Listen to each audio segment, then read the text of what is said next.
Hey, what's up? I'm Coach Rich Thurman, also known as Coach RT3, and today we're going to give you a couple of ideas that you can utilize if you're a runner to help strengthen your lower leg. Before we get started, make sure you click the subscribe button and follow this channel. So the very first thing we're going to talk about is stretching.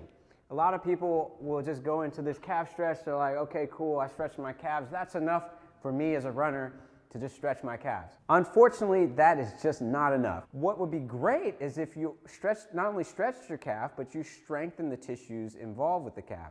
And I don't mean just strengthening the muscle tissues by doing a bunch of calf raises. What I mean is strengthening your load-bearing capacity by strengthening your connective tissue.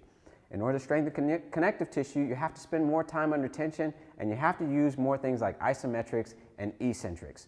Okay, so the very first thing I'm going to do is I'm going to get into that calf stretch position, and if I want to strengthen that tissue there, I'm going to do isometrics there. So I'm going to begin to start to try and load and drive my foot down into the floor, utilizing this stuff back here to drive downward into the floor. Okay, create a nice long contraction of that tissue to help strengthen that connective tissue. The second thing I can do is I can do some eccentrics. What I like to do is, if you have a slant board, I like to use a slant board because I can get the full depth of my dorsiflexion at the bottom of my calf raise. But if you can't, I like to step back a little bit into that calf raise kind of stretch position. And I like to go into my calf raise from there.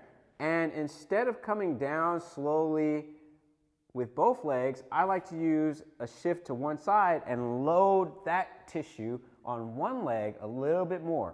So try and fight for that. And if you're feeling really strong, you're going to hold with one leg, bring the other leg off, and hold there. And just fail through the range of motion into a long eccentric. That's the second thing. The third idea you might want to consider is the fact that there are multiple lines of tissue related to the calf. So if I'm stretching the calf, for example, we're going to get into combat base here. If I'm stretching the calf in dorsiflexion, there's a stretch that I get when I stretch straight, but what about when I stretch to the side? What if I change the position of my foot and stretch there? I'm going to get a line of tissue of stretch in other areas of my calf.